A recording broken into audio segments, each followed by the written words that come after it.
Thanks for watching the video podcast. Of course, if you go on our website, theyoungturks.com, you can get the whole 3-hour show. Plus an uncensored post-game show. That's if you become a member on theyoungturks.com. All right, back on the Young Turks.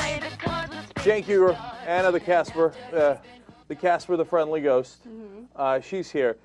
She promises that this third hour is going to be out of control. I am not sure I believe her. No, it's so sick you're going to get a cold, as you would say. Okay, it's so cold in here we might get a cold. Yes. Oh, so now you're cold. Okay, no. I agree with you a little bit on that one. Okay, so let's see what she's got, right? Let's see if she can pull this thing off. All right, go. I'm gonna start with my least favorite talk show host ever. Me? Howard Stern. Least favorite, I said. Howard Stern. Turns out that American Idol is thinking about hiring Howard Stern to replace Simon Cowell. Of course, Simon Cowell has quit his position on American Idol to do other things. And look, I understand why they're doing it, right? Who's going to be more outrageous than Simon Cowell? Howard Stern. This guy will say anything, right? Yeah. But I hate him. And I can't stand him, and I'm boycotting American Idol. Oh, American Idol, you have been warned. And you know, the Casper's going to go ahead and boycott you. See, wow, that turns out. Ask KFC how that worked out for him in Australia. Yeah, ask him. All right. No, and look, he is quoted a million times in this article, and it will prove exactly why I dislike him so much. He's a total asshole. Okay, now, just everybody. After she's done, I'm going to come in and defend Howard. Of course he is. So, I know you are. Go ahead. Okay, so I'm going to read you some of his quote. First of all, he says that they have to pay him a lot. He says, they'd have to pay me a ton of dough because I already make a ton of dough. All right? He's asking for $100,000, and that's a totally normal... No, $100 million. $100 million, sorry. And that's a normal comment, right? Okay. You know, a little... ambitious, but okay. A little conceited and whatever, but okay, let's move on. Howard proved just how nasty he could be on the air Monday, claiming that he would tase Ellen DeGeneres if she does that dumb dance she does on her show, and smack Randy Jackson's belly every time he opens his dopey mouth. Yeah. Here's what's not going to happen. American Idol is not going to hire Howard Stern. Look, I'm going to skip to the end here. I love Howard Stern. Do I love everything he does? Of course not. In fact, something he says there at the end about Fantasia is ridiculous, right? And the Randy Jackson comments over the top.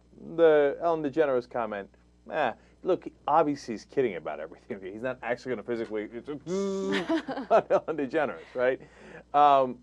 But American Idol is vanilla. They've made a tremendous amount of money by not offending anyone. They're not going to hire Howard Stern to offend. Simon Cowell is a safe offending. Oh, you don't sing well. You know, at most you look ugly, whatever, right? No, Howard will come at you, right? They're not going to risk that. No way. And Howard Stern knows that, and they're not going to pay him $100 million. This is his way of getting himself in the news, which is smart, and his way of, in some ways, negotiating with other people that might actually pay him. Say, look, American Idol's thinking of giving me $100 million. Now, I could be wrong. New York Post could be right. Maybe American Idol's actually talking to Howard Stern. But paying him $100 million, that's crazy talk. That's not going to happen. I don't think that they're, whether they're talking or not is a factual thing that I don't know, okay? Will they hire him? I have a very solid prediction. No. And should they hire him is a different question, too. Okay. I disagree with Anna there. You think they should hire him? Well, let me read you Fantasia's quote. Let me just, okay, hold on. Before you get to Fantasia's quote, which is terrible. Okay. If I was the CEO of Fox or American Idol, whatever, the production company, etc., I wouldn't hire Howard because you have a gravy train, right? And Howard can help bring tremendous ratings to you, but you already have tremendous ratings, so he could endanger them. It's the one and only case where I wouldn't hire someone who's controversial and interesting, etc., right? Because you're making so much money. If I'm a consumer, if I'm watching American Idol, yeah, of course I'd rather have Howard Stern on. The chance of me watching American Idol would greatly increase if they put Stern on, right? Stern. The Stern, no. So it depends on your perspective on this. Now, yes, Howard does say things that are over the top every once in a while, and that's why I said as the head of American Idol, I'm not sure I'd go in that direction. Let me read the Fantasia quote. And by the way, I think he's confusing her with someone else. Absolutely. Yeah, who's the one that's an actress now that's a little overweight? The one that was the Jennifer Hudson? That's it, yeah, Jennifer. Hudson. I think he means Jennifer Hudson, but Who, by the way, just lost a lot of weight. Okay, but Fantasia's not at all overweight, so that's why this doesn't make any sense. Okay. But go ahead. He says, "Hey Fantasia, little boys are scared of you, scared that you're going to sit on them. You're out, honey. You look like you stepped out of a Haitian earthquake. You've got to clean up your act." Like, he's such a dick. Yeah. And I hate that people like that. Well, I mean, don't encourage that. Don't encourage his stupid remarks. No, here's my only problem with that thing. So he's saying that she's too heavy, sit on, la la la. Who cares? Simon Cowell's mean too. Howard's meaner, but at least Howard's kidding more, right? No, you can't say the Haitian part. Okay, you can't say you look like you stepped out of a Haitian earthquake. I don't know why you can't say it. I'm not saying that it's, racist, racialist, nothing like that. But it doesn't feel right. Too soon. You know what I'm saying?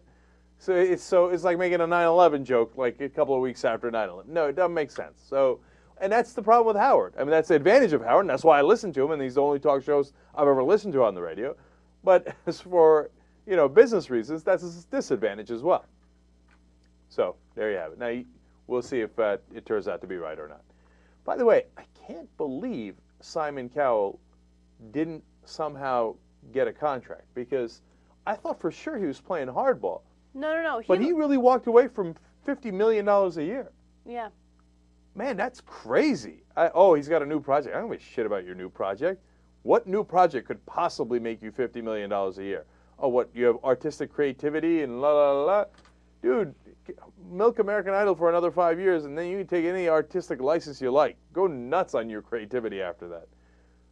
Look, he's a smart guy, and he's done some great business decisions, so maybe he knows better than I do. But I'm shocked by that decision. Mm-hmm. All right. Dr. Conrad Murray has been charged with involuntary manslaughter. Mm-hmm. That's the news. I mean, everyone's talking about it. It's a big deal. He's decided to turn himself in rather than have police go in and arrest him. And, one part of this story amused me a little bit. It's funny how rich people get so much different treatment than poor people or middle-class people. His lawyers were negotiating about when he's going to come into the police headquarters, right? And how he's going to come in, and will he be handcuffed or not? And then, since they didn't like how the negotiations were going, they decided not to show up when they were supposed to court. You think you can do that? Yeah, look, let me read this part, okay? Murray's attorney told the publication the negotiations failed because authorities insisted on a photo op of the physician in handcuffs. And, yeah. What's the negotiation? What's happening here? You think, like, cops come to arrest me, like, hold on, let's negotiate. Mm-hmm. Okay, I would like not to be handcuffed. I'd like to come in at my leisure. Right. The cops are like, yeah. Do you know how quickly you're going to get tased? Okay. But, if it's high profile and, he's got a little bit of money and there's more press attention, etc., all of a sudden, the cops are asking politely. It's nonsense. I mean, look, I don't mind it. He gets in eventually, and everything's going to be fine, right? It just gets under my skin a little bit that we get different treatment than rich folks, So now they say he might go to prison for 4 years. Yeah, right? That's the maximum sentence. You want to know how much time he's going to spend in prison? What do you think? 0. No. There's going to be some sort of deal. There's no way he's going to spend any time in jail. If he does, it's going to be like a month. No, but look, Paris Hilton style. Here's the part that I disagree with. Dr. Conrad Murray is more well-to-do. There's a lot of press being. He's a doctor, all that stuff. But he doesn't have a lot of power behind him. Mm-hmm. Okay, there's no big company that makes a lot of money from Dr. Conrad Murray. He's a little bit on his own, So he's got some resources. I don't think he could. Yeah, like people with tremendous resources, they can kind of arm wrestle with the authorities and say, "Look, I'm gonna make you spend a lot of money." So you're going to have to let like 20 other murderers go because you're spending all your money and time trying to convict me, right? Mm-hmm. And so then that puts the state in a tough position. I don't think Conrad Murray's in that position. So I think that, this is a fun little prediction exercise, right? Mm-hmm. All right, I say he gets 2 years. Oh, wow. I think you're overestimating it. Now, the state says it's involuntary manslaughter, that he did not intend to kill him. They already acknowledged that right from the beginning. So that leans towards Anna's, and he's not done this. He hasn't accidentally killed any other pop stars before. So that leans towards a more lenient sentence, right? Now, that being said, a lot of people paying attention to this, they're not going to want to let him off the hook too easy for killing Michael Jackson. I'm going 2 years. All right, we'll find out. Okay, all right. You know, You're going a month. You said it. No, I'm going to do a realistic prediction. Oh, all of a sudden, now trying to, you know. What? You swayed me a little bit. But Okay. I'm going to say this. Not over a year. A year or less. No, you started with a month. No, so I'll let you negotiate. Look at this. All of a sudden, I'm negotiating with her. What are you, rich and powerful? All right, I'll let you negotiate your way up to 6 months. That's it. Okay? No, but that doesn't make it sense. No. But then at 6 months and I'm at 2 years, whoever's closer. Yeah. So you see what I'm saying? Fine, I'll do 6 months. Okay. See. All right. There's no money on it. It's just you'll have to buy me a coffee or something. Okay. What's next? All right. A group known as Trust for Public Land is planning on buying acreage around the Hollywood sign, right? Because it turns out that there are certain companies that are planning on building condominiums and property around the Hollywood sign, okay? Now, this story is very important to me, okay? Because now what Trust for Public Land plans on doing is they need to raise $12 million in order to purchase the 138-acre parcel that's known as Cahuenga Park or Cahuenga Peak. Anyway, the reason why this is important is because if they do purchase that land, they're going to basically hand it over to Parks and Recreation. It's going to be part of the Griffith Park property, and I think that's going to be awesome. Can I make a prediction? What? It's because you want to power walk through it. How do you know? How do you know? You know why? They don't call me the fortune teller for nothing. No, I hike in that area all the time. And the thought of them building condos there, it saddens my heart. It saddens my heart. No, it really does. That's ridiculous. I love this story for totally different reasons, but you almost pulled a Wendy, my wife. She I'll do something like she'd be like, "How did you know?" All right, so here's why I'm interested in it. I've always looked at that land. If you know LA at all, or if you've seen it on TV, there's a huge Hollywood sign, and there's nothing around it. And I was like, why don't they build anything there? But why? Hold on. That seems crazy because all the valleys and the peaks and the hills have houses all over them, and they're worth $1 gazillion, right? And they're leaving this huge real estate there, totally, undeveloped, which is shocking in America, let alone in Los Angeles, right? And there's great irony here because the Hollywood sign originally, I don't know if you know the history, but I'm obsessed by it. Mm-hmm. It was originally Hollywood land, and a lot of people know that. But it was to advertise that area for real estate. Mm-hmm. I didn't know that. The original purpose was come buy this land, okay? And then ironically, because the sign became so iconic, they didn't allow anybody to buy that land. Mm-hmm. Okay, now, it's a little more complicated than that because Hollywood land involved land that wasn't directly around the sign, so of course some of it did get developed, etc. And it wasn't just that somebody didn't allow, it wasn't like the state didn't allow that land to get developed because the state didn't own it and they still don't own it. Mm-hmm. If this thing works, it's going to get granted over the state to become a park, right? But it was Howard Hughes who held it for decades and didn't do anything with it. He's the recluse, crazy billionaire. And so it turns out it got protected almost by accident. I don't know if Howard Hughes intended it or he just forgot about it while he was sitting in his cave. So then the other interesting thing about the Hollywood sign is it's gotten destroyed many times. In 1928, some guy got drunk, drove off that cliff, which I find amazing, ran into the H, and knocked the H over. No way. Swear to God. That's so cool. Isn't it cool? And then it fell into disrepair many times and got repaired in 45 and 78. Now, here's another interesting fact about this. Did you know in 1978, the people who made the Hollywood sign look like it is today and rescued it, and there's several stages of this, but the main guy was Alice Cooper, the rock star. Alice Cooper, who was like, yeah, smash everything. Oh, no, that Hollywood sign, they're brilliant, really. Let's save that, right? And he got all obsessed with it, and he collected all sorts of money. Mm-hmm. The guy who paid for the Y, everybody paid for a different letter, like different organizations and stars and stuff. The Y was paid by Hugh Hefner. Oh, come on. No. We can't build condos around it. No. So now, having gotten, now in 2002, a company that's smart wound up buying it from Howard Hughes' estate. And they're like, oh, we build a couple of homes here. They're going to be worth approximately $1 gazillion a piece, right? Mm-hmm. It's smart business. Now, this new trust is coming in saying we're going to raise $12 million. We're going to take it off your hands and then hand it over to the state. I love those guys. I love them too, but there's a problem, okay? They've only raised $6 million. They have until April to raise the other $6 million. If they don't raise it, it's done. It's over. We're going to see buildings around the Hollywood sign. Okay. No, and I urge everyone... Anna needs her power walk, no, okay? I urge everyone... No, and it's not just the power walk, okay? First of all, I'm worried that they're going to build something that's going to ruin the view, right? Because you can see the Hollywood sign from our office. And it's awesome. I love it. I don't want anything to ruin that. And it is iconic, and it's something that I don't want to taint. And I feel like, you know, buildings around that is going to taint it. Okay, she's a little carried away with this, but No. she's overall, I totally agree with you. Listen, the thing is called Trust for Public Land. The president is Will Rogers. Trust for Public Land. Yeah. I don't know if you want to help. Yeah, God Yeah, bless. yeah. Let's save it. Look, my personal interest in it is, forget the office. It's buried behind the set. You can hardly see the sign.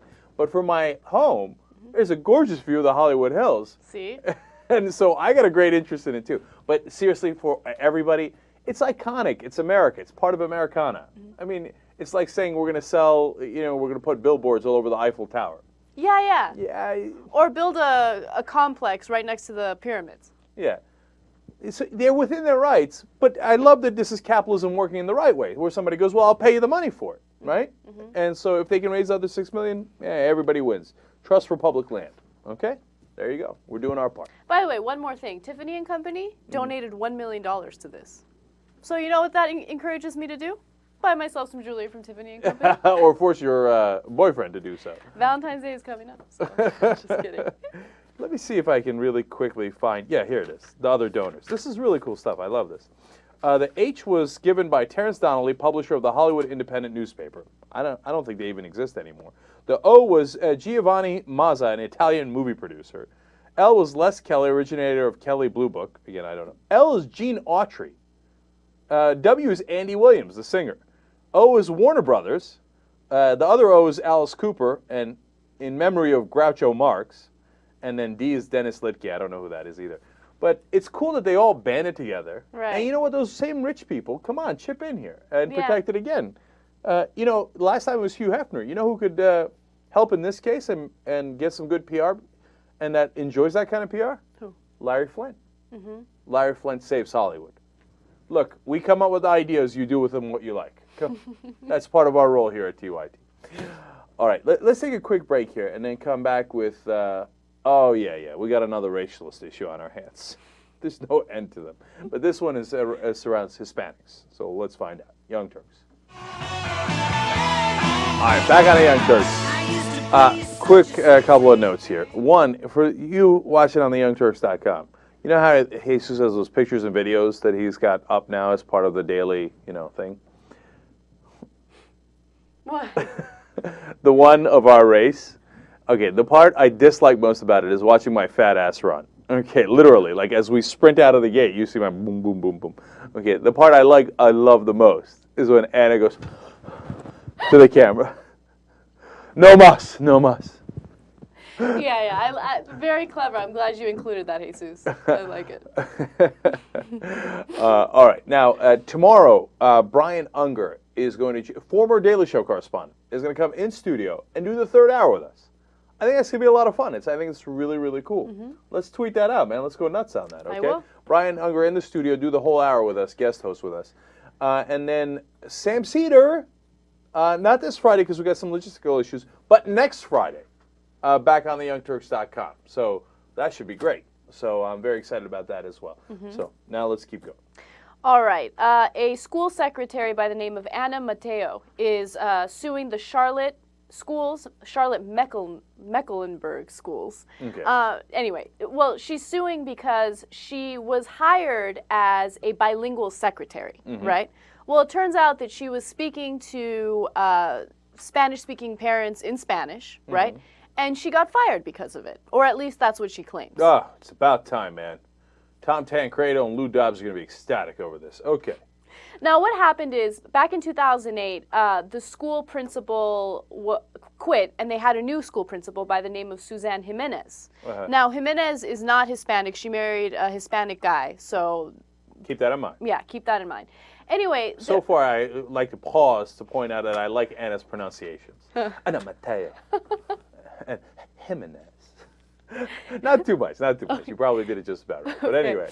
All right. Anyway, so there were a lot of different situations where Mateo was speaking to, now you're making me laugh, was speaking to parents in Spanish because a lot of the parents are Spanish speaking and they do not speak English, okay? In fact, to be specific, 42% of the 500 students are Hispanic.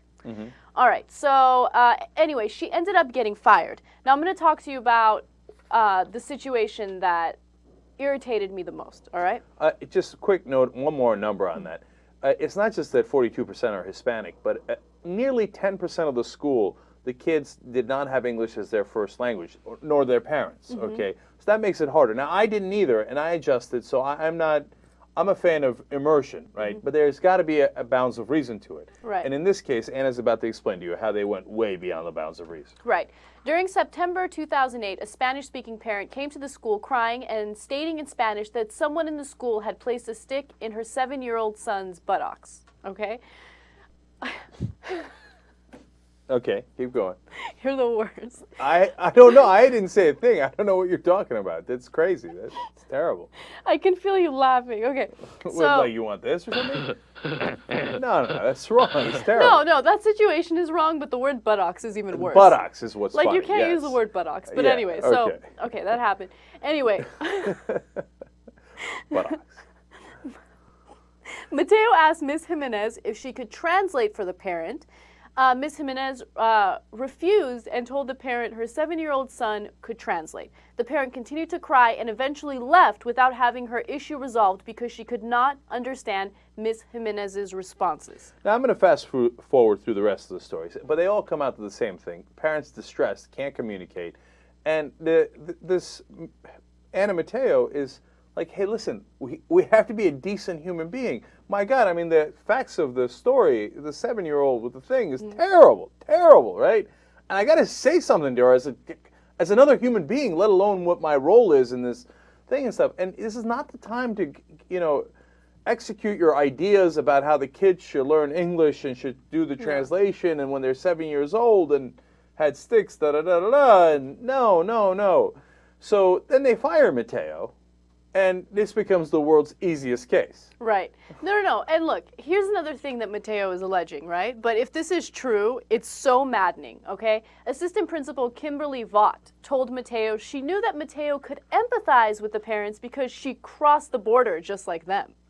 Okay, that's beyond outrageous. She didn't cross the border at all. Right. Okay. I mean, like, at first when I read that, I was like, that's so outrageous. She must know something about Mateo's life. Maybe they talked about it before and she told this amazing story. No, it turns out Mateo was just Hispanic, but didn't cross any borders.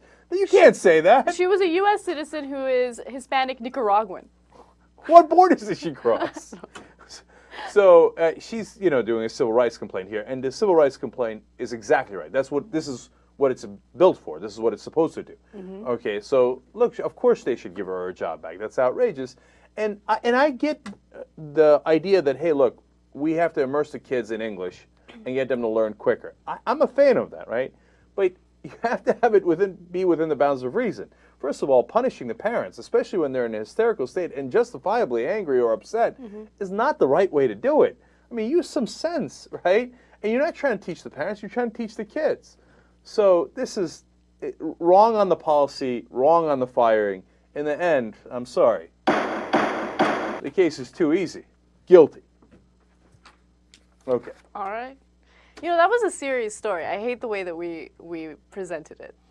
The problem is they put the word buttocks in there. You're right. No, because the kid, I feel terrible for the kid. I know. You know what I'm saying? But buttocks, I mean, you should have just made up a different word for ass. I know, but then I'm like, okay, what should I come up with? I can't say ass. I can't say buttocks. I can't say derriere. Like, everything's going to sound funny. The anus, as Oral Roberts would say. I know. The problem is that you're not left with a lot of options there, yes. Right. All right. Okay. 2 fourth-grade teachers at West Chase Elementary School in Tampa, Florida, decided to give their students prescription pill containers with mints in them, right? So as the students were taking the FCAT exams, they would take, the mints to calm them down and mellow them out. Well, of course, one of the grandparents of one of the students was not okay with it and says that it sends the wrong message to children because it teaches them to self-medicate and to turn to drugs to solve their stress issues. All right, a couple of things have to be made clear. There are no drugs in there. Right. It's just a regular old mint. They even did the testing to see if the teachers were lacing the mint with something. No, it's just a mint, right? They were being cute. They were trying to find a creative way to calm the kids down so they do better on the test. Now, I see the grandparents complain, right? They're like, look, you don't want to encourage the kids to take drugs, and it makes it seem kind of cool to take, and maybe they take that as meaning, hey, maybe I should try some of the pills in my parents' cabinet or my grandparents' cabinet, etc. So I see the note of concern there. What I wouldn't have done is done a 5 alarm bell over this, or whatever you want to call it, right? Okay, just say, hey, you know what, it's probably not a good idea. Get the principal to agree with you, and you don't do it again, and you're done with it. Instead, of course, we have a national issue. Now, in the end, though, it didn't get resolved too badly. Nobody got fired over it. You know, they just got rid of the thing. They talked to the teachers, et cetera, et cetera. So in the end, the result is not bad. They just got a little panicked over it. Right, they did get a little panicked over it. But I think the teachers should think before they do things like that. Like, I understand they want to be creative, and I'm all for, new teachers that use creative methods to get students involved and interested in education, right?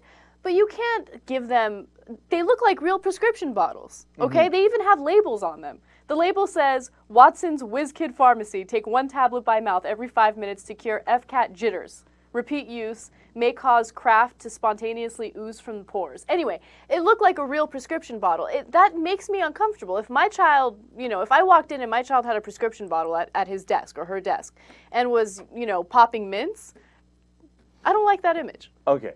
Let me do one of my specialties here, which is absurd analogies.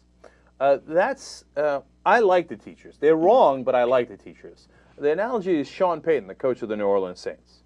Now, when he went for it on 4th down at the goal line in the first half of the Super Bowl, it was a bad idea, and they didn't make it, and then they were in a hole, and they lost out. It appeared at the time that they lost out on at least 3 points that they could have gotten from the field goal.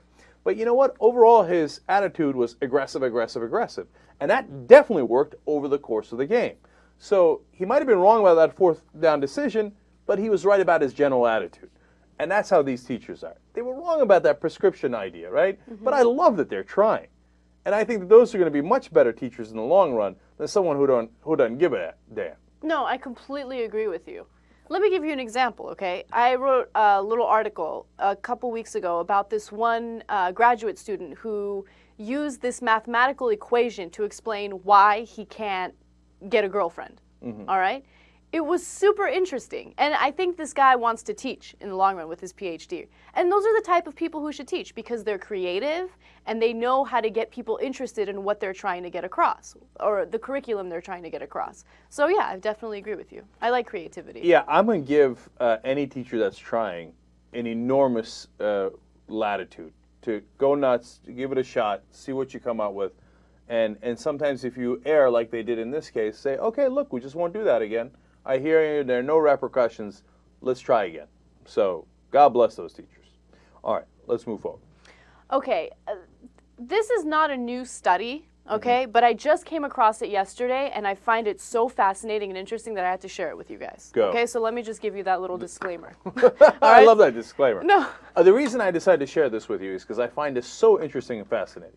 Isn't that most of the stories we do? No, but people are going to say, that's old, because some people might have already read this. Oh, I see. And this is something that was published in the Journal of American Medicine back in October of 2009, okay? Oh, okay. So ancient anyway. history. Okay, no, but I'm just saying. Okay, I hear you. Calm yourself. Okay, so look, I just found out that some cancers can actually vanish without treatment.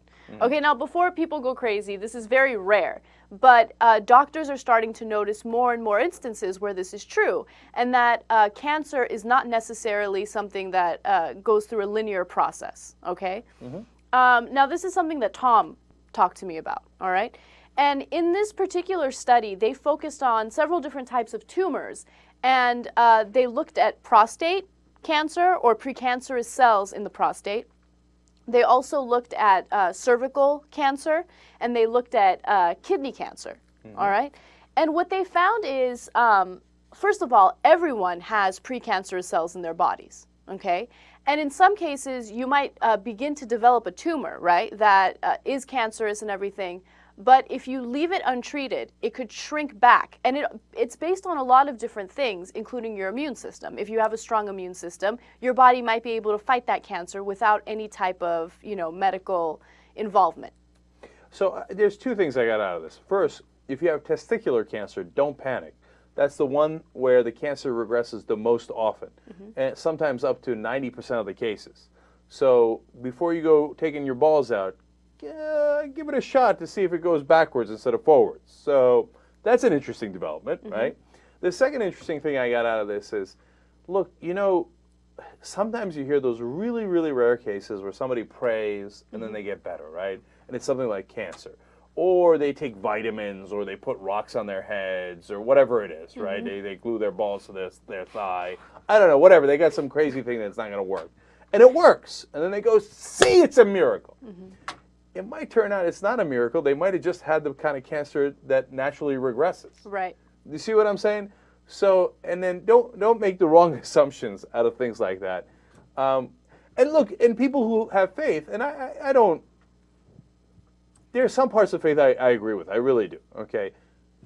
They could make the argument, hey, listen, maybe my cancer regressed because I had a positive attitude and I had faith, and whatever other higher forces helped me so that my cancer is one of the ones that regresses. I mean, they can make that argument. So it's an interesting argument, but understand the science behind it either way, okay? So, yeah, fascinating argument. Oh, and last thing is, don't do that. Yeah. Okay? Don't,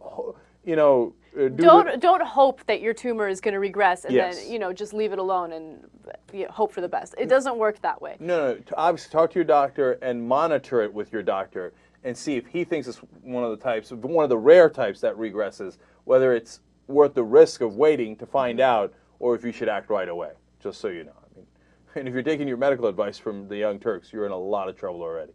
So, all right, what's next? All right. Hold on one second.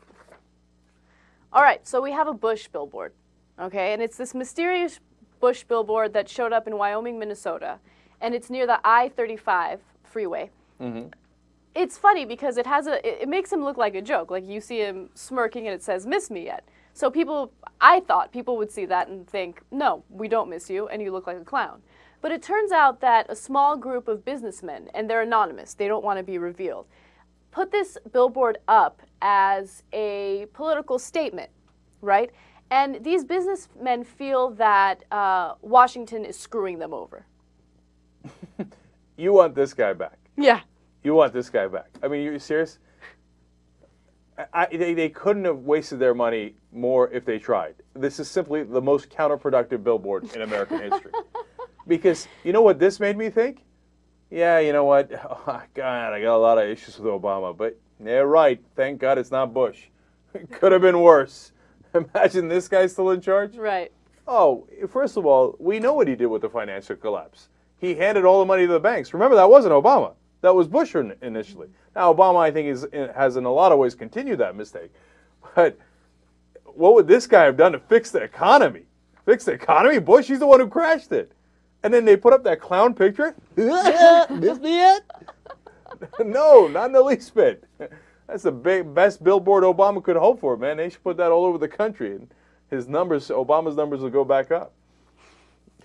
And it's also the most resounding answer to a question ever. No. We do not miss you yet. Nor will we ever. All right, time for a quick break. We'll be right back. Back on the Young Turks. Here's another thing that I'm obsessed by, and that's the name of our listeners. I read the names of the members every day, and I got two other ones that I love. Member number 1010, Diana Puglisi, joined up on, look at this, October 10th of 2008. 1010. 1010 wins. That was a radio station in New York, and my whole childhood growing up, it was 1010 wins. So anything 10 times happened, I was like, oh, that's a winner. So Diana, you're a winner, and Diana Puglisi sounds like somebody I went to high school with. Okay, Diana, if I didn't go to high school with you, I went to high school with someone, 8 girls that sounded like you.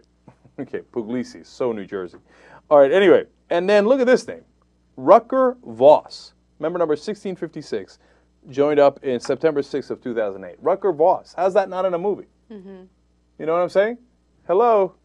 I'm telling you, I'm going to make a movie with all the members' names in them. All right, now, we do have a post-game today. It's going to be fabulous. It's going to rock. I have no idea what's in it. It won't be live. It'll be a little bit after the game, after the regular show. And, of course, members get that and the 3-hour show. Go. All right, we have pantless Germans. All right, and these Germans are part of a group known as Free Art and Technology, and they're really upset with the whole Google Groups, or sorry, not Google Groups, Google Street View camera. As well they should be. I'm outraged by it. And thank God that they're finally pantless Germans. That's what I've been looking forward to my whole life. And they're here to save the day. No, what they did is they attached a GPS device to the Google car, right? And they follow it. They, like, stalk it all over the place. And then they, like, you know, flash it and, you know, show their buttocks. Can you turn it up for a second? Because they keep saying, fuck you, Google, fuck you. I don't know if you can hear it now. And then they streak. Right. And they take their pants off. Sure, that's, oh, see? Fuck you! But why? It's a great question. Yes. Why this? What's happening here?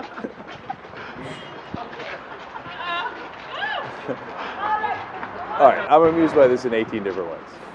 First of all, the reason they object to this Google thing is because it's an invasion of privacy, they think, to some degree. They're going through all the streets of all the cities, you know, here in America, in Europe, etc., and they're catching people in compromising positions. Some guys outside of porn shops, some guys soliciting prostitutes, so some lady taking a dump in the street. I mean, they've captured all this by accident, right? Right. And so I see the concern, but it is counterintuitive and rather ironic that you would then take your pants off purposely in front of the camera to protest them accidentally catching people with their pants off. Right. There's almost too much irony in that protest. And then I love the random, fuck you, Google, fuck you. I know. All right, look, this thing has some issues, right? Them going through all the streets and taking pictures and videos of everything. On the other hand, come on, we all use it. It's kind of interesting. Yeah, it is. And honestly, I don't have a problem with it. I don't think there's anything wrong with it. Yeah, and the other thing you could do is don't take a dump in the street. Okay, don't do it in public. Number two, if you're soliciting a prostitute, and I'm not saying don't do it, just take a quick look-see. You know, any Google cars around here? Okay, and then go forward. Look, the thing's too useful. I could be talked out of this. And if you come to me with an excellent privacy argument, I'm willing to listen. You know why? Most open-minded man in America. But there is no privacy argument for it. It's not considered invasion of privacy when it's public streets. I hear you. The flip side is, if they're sitting in front of your house with a camera all day long, and they're like, what? I'm in the sidewalk. I can do this. It's legal. It is. But it's annoying, but it's legal. Annoying, yeah. Right. So it's a matter of where you draw the line. In this case, it happens to be a very useful product. And it catches a couple of people in, situations that are unfortunate. I can live with that. They might not want to live with that. So I think there's an argument to be made. So far, I'm on the side of Google. By the way, this Street View camera, right? You don't see, like, live video stream. No, you don't. No. It's just, like, photos. Yes. Bunch of photos. It's fine. I don't know. It doesn't bother me. Like, it's one thing to have surveillance, like, in front of your house, Right. somebody who can just see what's going on in front of your house 24/7. Right. Imagine we get to that point one day. That's scary. Well, we're getting really close. That's I why know. these guys, the pantless Germans, are, got their panties in a bunch over. We Right. literally saw it. Right. But, I mean, I get their concern, and I appreciate it, and I find them amusing. I'm just not quite on their side yet. All right, what's next? All right. There was a study done that shows 1/5 of adults would rather spend Valentine's Day with their pets than their spouses. What I found interesting about this study is they broke it down country by country. All right. Yeah, I saw it, Casper. Go ahead. On a country-by-country basis, residents of Turkey were more likely, at 49%, to choose their pet over their spouse or partner. That's kind of sad, Jake. This is what we call rubbing it in. Like, oh, Turkey, yeah. Did they even bother polling Armenia? Probably not, No, because thank Armenians you. are lovable people that rather spend their time with their significant others. Okay, this is Not my their guess as to what a Turkish guy goes through it when they ask it. Abi ne yapacağım ya? Siktir gitsin bu Valentine's Day'miş amına koyduğum Amerikan tatili sikeyim Amerika'ya ya. Ne gidip para vereceğim onlara ya. Gel köpek it ol it gel ben seninle geçireyim daha iyi olur. You see what I'm saying? Yes, I know exactly what you're saying. In other words, what am I bothering with this bullshit American holiday for? They're just trying to get me to spend my money. I'd rather spend my time with this dog. There's a quick translation without the curses. Right. And then next came India, with 41% of people saying they rather spend their time with their What pets. is this Valentine's Day? Why I have to spend money? No, I do not like it. Did you read that email I forwarded you? Oh, about the Indian guy who's deeply upset that we're doing the Indian accents. Yes. He's not just horrified, he's like really disappointed in us. Okay, I love you, but you have to understand, we're just kids around, you know. By the way, and then the most unsurprising, Japan with 30% that rather spend their time with their pets. Well, that's because you didn't ask if they'd rather spend their time with their body pillow. If you said a real girl or a robot, they'd be like, too easy. Easiest thing in the world, 80% robot. Robot, body pillow, and blow-up doll? There's a guy in Japan who's going on Valentine's Day. We're the worst. We're the worst. See, my Indian friend, it's not just you. Okay, we're racialist to everybody. And they say we're too politically correct. Mm-hmm. You ever watch the show? That was a weird laugh. It was. Okay. All right. Speaking of weird noises, right? Mm-hmm. All right, go ahead. All right, 30-year-old Camille Guadarrama tried to steal 75 bottles of lotion at a Bath and Body Works in Massachusetts. That's awesome. Like, he went in, all right, he was wearing pants. He went in and he tied the bottom of his pants with strings so the lotions wouldn't slide out through the leg, right? Mm-hmm. And he didn't think that looked suspicious. And then to top it off, he put 75 one-pound bottles of lotion down his pants. And what? I'm not going to get caught. Yeah, whoa, This makes complete sense. Anyway, so when the cops arrive to the scene, he tries to run away, and the cops said he had a hard time running because he was extremely bow-legged. And he was weighed down by 75 pounds of body lotion. Okay.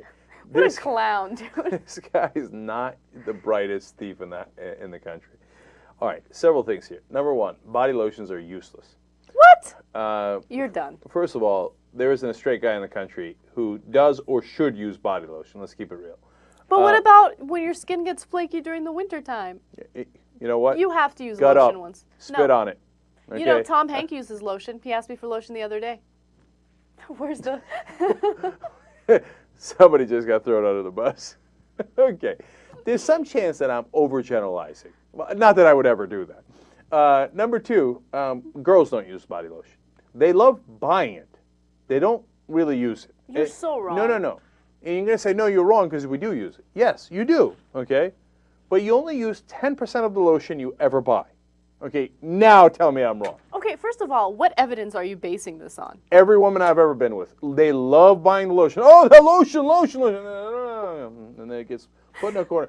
I can show you every house I've ever gone to, a girlfriend's house or whatever, that's got like 120 containers of body lotion, which are all 10% used. No. Look, you're not understanding. Okay, first Apparently of all, I'm not. there's a wide variety of body lotion with many different scents, right? Oh, of course. Maybe one day I want to smell like plumeria. Obviously, yeah. The next day I want to smell like cotton candy. Like, I want to switch. I want to switch. Now do you see why I say straight guys don't use body lotion? Who wants to smell like cotton candy? No, but you hold want to smell on, like cotton candy? hold on. Let me clarify, though, okay? Like, lotions that have fragrances in them, I think, are kind of a waste of money. Like, you smell good, but just buy some perfume, right? What I've kind of stopped doing is buying all the different scents and then buying perfume. And then when it comes to body lotion, you need it because especially during the winter, your skin gets dry and you want to take care of your skin. You want to protect it. So I buy unscented body lotion with extra moisture that has SPF in it. Have you ever in your entire life finished a whole bottle of body lotion? Yeah. Okay, how many? Percentage-wise? I don't know. Be honest. I don't know. 10% or 20%? I use lotion every day. I know you don't believe that, but I have to. Okay, but you have a lot more than you use, right? Maybe. But that's not. Look, I have lotions from like 1998. Thank you. Hold on. Come on. But I have You make it too easy. Hold on. I have to clarify so many different things. Okay, go ahead. No, first of all, number one gift given to women is lotion. Right. Okay, so a lot of the lotions I have are gifts. I didn't buy them myself. All right. Which is, by the way, totally useless. The women never use that. They claim to like it, but they want their specific kind of lotion that they like, right? Mm-hmm. They want the cotton candy and the plumeria. So they take your body lotion, but they don't want to throw it out because it's body lotion. And then they keep it around since 1998. You're really bitter about this. Is it like taking up a lot of space in your apartment or something? It's a waste of money. That's the thing, okay? Mm-hmm. And I know it's not like, in my case, nobody's buying it. Mm-hmm. I just think it's American consumerism run amok. Nobody needs that much body lotion. I never use body lotion. I'm totally fine. Body lotion, destroying America. Okay, I wouldn't go that far, but I'm just saying it's a waste. Mm-hmm. And yeah, I think you helped me to prove my case. No. All right, now I want to get back to the robber. Dude, what are you going to do with all that body lotion?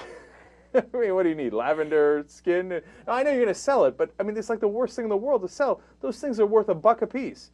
No, they're not. By the way, those 75 body lotions, combined value of $787.50. Bullshit. Okay, I mean, so that makes it at $10 a bottle, a little over $10 a bottle, right? On the street, you'd be lucky to get $2. You know why? Because nobody needs the lotion. You're so wrong. And second of all, look, some women might buy it. Anyway, but the bottom line is, we always try to help everybody here, even the stupid and the criminals, right? In this case, both. Look, dude, don't get greedy, okay? If you get greedy and you put 75 things up your pants, you're going to get caught, okay?